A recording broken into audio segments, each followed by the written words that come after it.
بسم الله الرحمن الرحيم. الحاقة ما الحاقة وما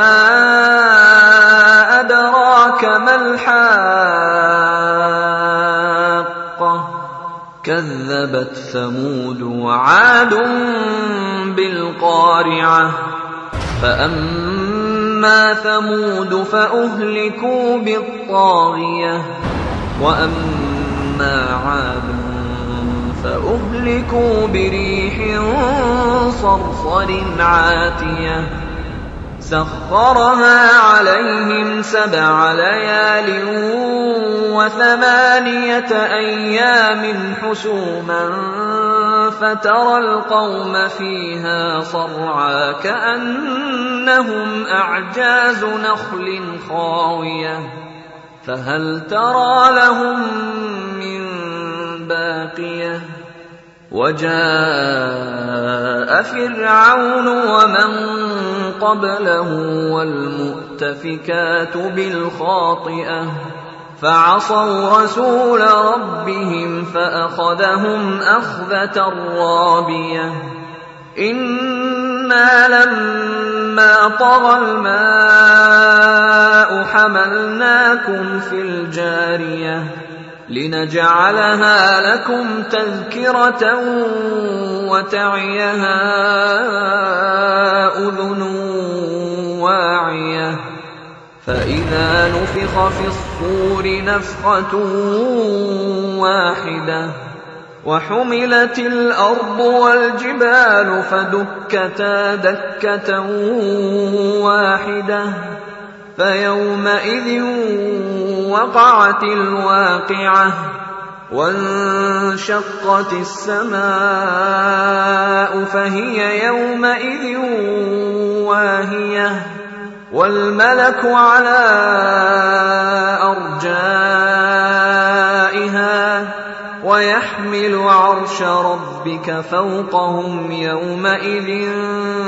8 يومئذ تعرضون لا تخفى منكم خافية فأما من أوتي كتابه بيمينه فيقول هاؤم اقرءوا كتابيه إني ظننت أني ملاق حسابيه فهو في عيشة راضية في جنة عالية قطوفها دانية كلوا واشربوا هنيئا بما أسلفتم في الأيام الخالية وأما من أوتي كتابه بشماله فيقول يا ليتني لم أوت كتابيه ولم أدر ما حسابيه يا ليتها كانت القاضية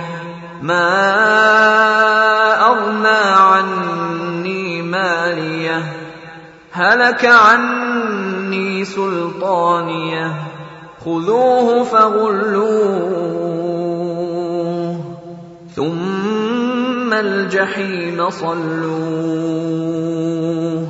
ثم في سلسلة ذرعها 70 ذراعا فاسلكوه إنه كان لا يؤمن بالله العظيم ولا يحض على طعام المسكين فليس له اليوم هاهنا حميم ولا طعام إلا من غسلين لا يأكله إلا الخاطئون فلا أقسم بما تبصرون وما لا تبصرون إنه لقول رسول كريم وما هو بقول شاعر قليلا ما تؤمنون ولا بقول كاهن قليلا ما تذكرون تنزيل من رب العالمين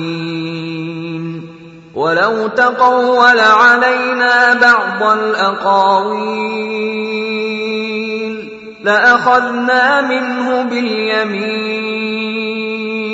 ثم لقطعنا منه الوتين